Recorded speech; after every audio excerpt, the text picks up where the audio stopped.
contour, timbre. If we had an instrument, I could show you that lovely timbre.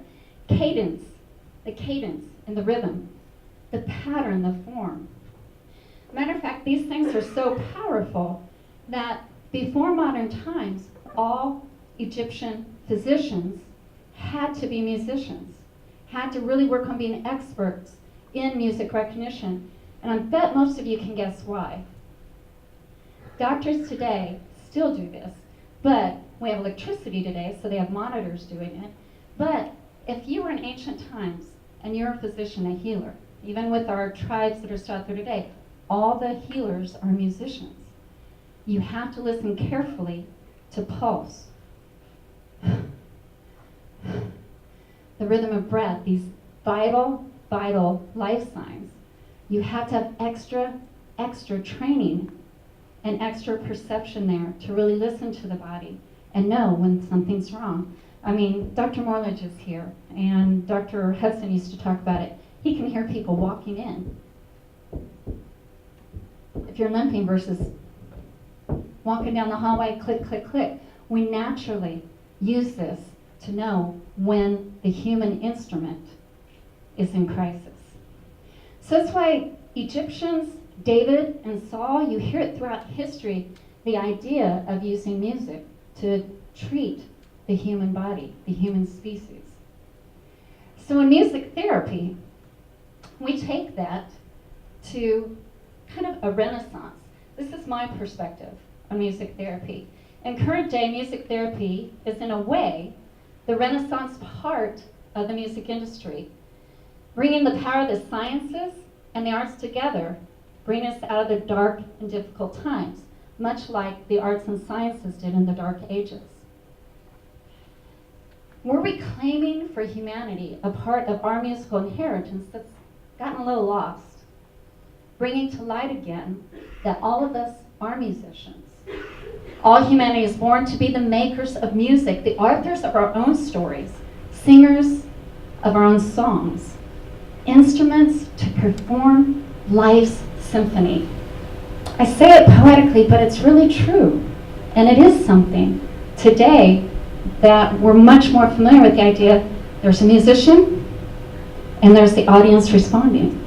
Music's more accessible today because, just think about it, in modern times, this is a very recent notion. Our great-grandparents, if from there and behind us was 40,000 years back, if music was being made, you were making it. Or somebody next to you was making it because we didn't have electricity. There was no such thing as the recording industry, as recorded music. You were making it. So as I talk tonight about other responses, this neurologic phenomena, whether you know it or not, it's the only stimulus we humans have that will activate all of your brains simultaneously at one time. Music's the only thing that will do that. That's developed very powerfully for a reason, but it developed because all of us have been making the music. This is a very modern notion of being passively responding to music. So when we talk about the modern field of music therapy, we're talking about divergent thinking.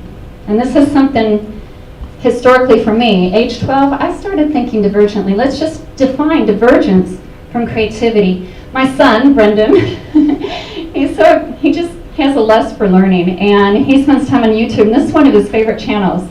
And he had Kent and I watching this channel, and it was this guy named Sir Ken Robinson. He's a world-renowned education and creativity expert, and I loved what he said. Creativity is the process of having original ideas that have value, but divergent thinking is the essential capacity for creativity. All of us have it. The ability to see lots of possible answers to a question, lots of possible ways to interpret the question, multiple answers, not one. Music therapy diverges from traditional music training or the traditional music business industry because everything that we do with music is for a non-music outcome. Everything else in all your training for a musician is performance, is the music for music's sake. And every industry you go into, whether you're a sound engineer, a sound guy, whether you're a music educator, you're educating people to make music. whether you're even a lawyer in music, you're there to support the industry of making music. Music therapists, everything we do about music is for a non-music outcome. And I'll talk about that more later. So when you talk about modern day music therapy, and in my life, I didn't know what music therapy is when I was 12 years old.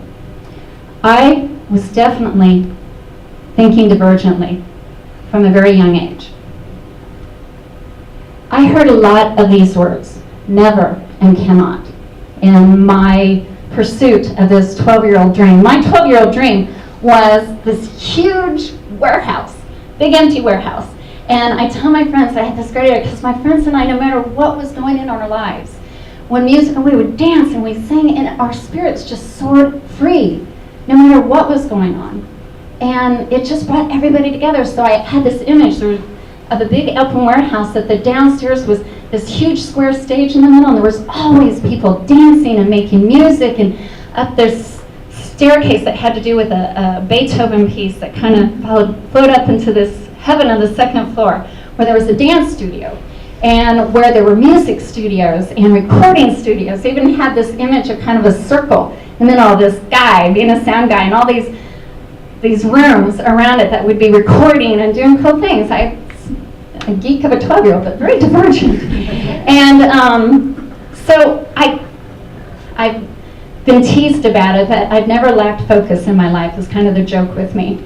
But in high school, just so you know, I'd lived 16 places before I was 15 years old. I was a really hardworking B student. Where I finished high school, the guidance counselor said, "You're never going to make it into college. You just don't have the grades." They kept trying to talk me out of college. And I was like, no, I really wanted to use music to help people, and I've got to go to college to do that. So there was a lot of never, but I worked really hard. And the one thing I had going for me, I was extremely gifted on stage, especially in music theater. So that really helped me get accepted into Ball State University. And I declared a double major in music and in special ed, and a minor in social work, me knitting together, trying to figure out what did I need to do to be able to help people in my life, the way I was just so driven to help them with music. When I hit Ball State, I auditioned for a solo in the big homecoming play, not expecting to make it, but I did. That solo went so well, I brought down the house in that performance. And then after that, I got write-ups in the paper, and I was offered a movie part, and then the dean sat me down and said he was no longer going to allow me to do the double major because I was wasting my talent. And I was very passionate about my vision of this center and helping people with music. He felt it showed a lack of commitment and motivation to make me a real musician. We butted heads. The assistant dean took pity on me, and he tried to intercede on my part because I was desperate for him not to blackball me out of the music school, which he was talking about doing. I know I needed music training to do what I was going to do. Anyway, there was a Music Educators National Conference, and the assistant dean was there. There was this brilliant woman named Dr. Suzanne Hanser, and she was a music therapist. She spoke, and he went to her on my behalf afterwards, found out about music therapy, where you could get trained. He came to me, he showed me this literature, told me about it. I was like, oh my God, that's it. It was like, that's me. And it was like, finally I found this vehicle for the dream. And short story, I looked at all the top programs because I really wanted to be the best. Knowing that I had a lot of deficits come up, I really wanted to go to where Dr. Hanser was. When Dr. Alston told her about me and when I contacted her, she took a real interest in me. And I owe, again, so many lives to so many people. Dr. Hanser, UOP, they wanted me in that program, but I was an independent student, paying my way through college. There's that word never again. Going to a state school like Florida State, even out of state, or Kansas State, or Michigan State, which all had great programs. All of those, including UOP, started giving out degrees in 1932, and they were really great programs. I wanted to go to the one that was more expensive than Stanford. Kind of silly, again, I have this thing. Never, but with divergent thinking and with tons of help, I went up to Stockton before I was ever enrolled, because one of the nevers is, again, I was talented, but to go to a conservatory of music, you have to have had voice lessons. They expect you to do an audition in French, German, Italian, and English. I'd never had a voice lesson in my life.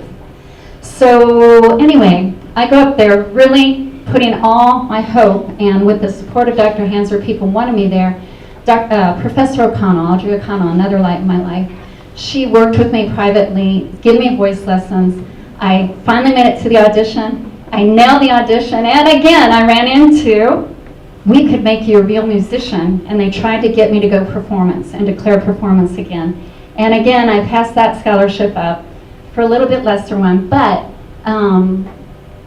I got a scholarship, and my heroes were financial aid. UOP is the kind of university, and that's where I needed to be, that really puts heart and soul, develops you as a person. And I put myself in the right place. And of course,